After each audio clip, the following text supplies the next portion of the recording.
A Common Idiot presents Monster Mania.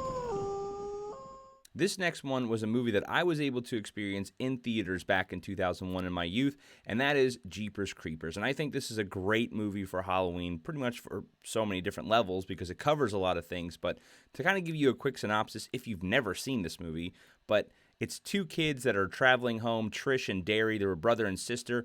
They are traveling home for spring break, heading back to their parents' house, and along the way on the road, they start getting harassed and stalked by a demon. And that's where everything really kind of goes crazy. I don't want to get into too many spoilers if you haven't seen it, but I'm going to start talking about some specific scenes that I really enjoy about it. And I think that opening scene where you meet Derry and Trish and they're in the car talking, that was done perfectly. That was the perfect setup for this movie because, number one, we got to learn a lot about these two characters just by sitting in the car, and you get to really relate to them and believe that, hey, they are brother and sister.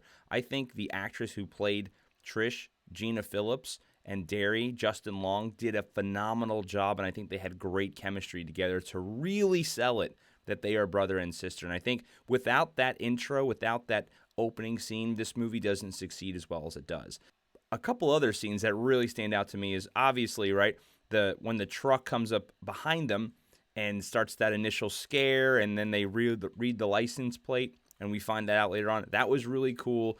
But that first scene where we even see the creeper, and he's all just kind of in dark clothing, and you don't know what he is, right? He's got the trench coat and the hat, and we see him drop that body down the tunnel or down the shaft, was just so crazy. I love those little moments, right, where they're not super focused in on the creeper itself. They're keeping him elusive, just like many other horror movies, right? They're only giving you a glimpse over time, just kind of maybe a shadowy figure. There's no detail or anything. They're kind of leaving that all the way up to that end reveal, and that's what really sucks you in because you're like, what is this thing?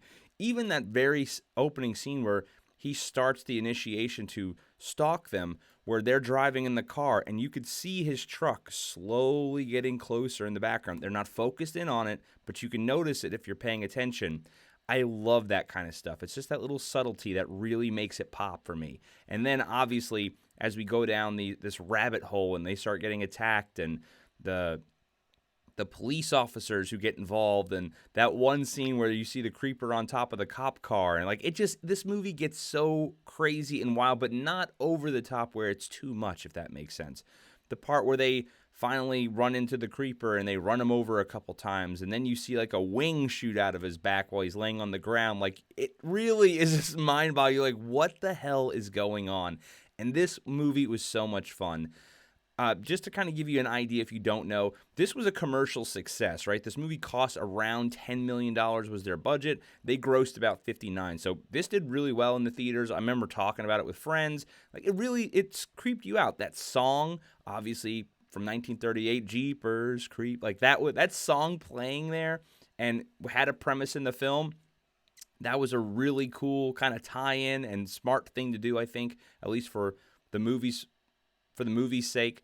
And overall, I really enjoy this film. This is something that you could watch over and over again, and I think get enjoyment, and you're never going to really get too tired of it if you watch it at least every year.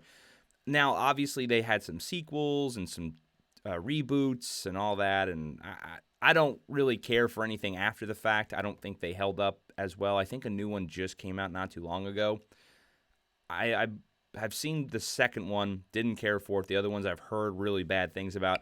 Those, to me, don't exist. It's just the first one. I love it. And again, for the people who are here for spoilers, that ending of I did not expect Derry to be taken. And then at the very end of the movie, where we kind of see that he's flown off to his new location, right?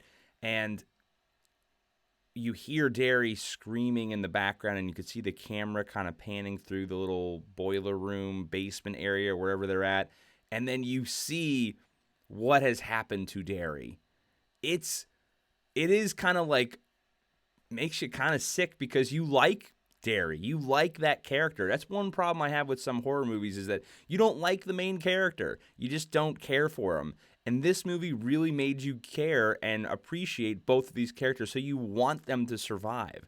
And when you see that, you're just like, oh no, like that sucks. But it's cool because it's not a happy ending, right? It's an ending of a horror film as it should be, and I really, really like this film. So let me know below, what are your favorite moments in the movie? And there's plenty that I didn't even touch on. When Derry goes down that little tube and he sees all the bodies up along the wall, like that slow reveal, like, oh, there's so many instant classical parts of this film that I really enjoyed that I didn't even get to touch on because this is a short review. But let me know in the comments what your favorite parts were. If you love this movie, if you hated it, did you like any of the sequels?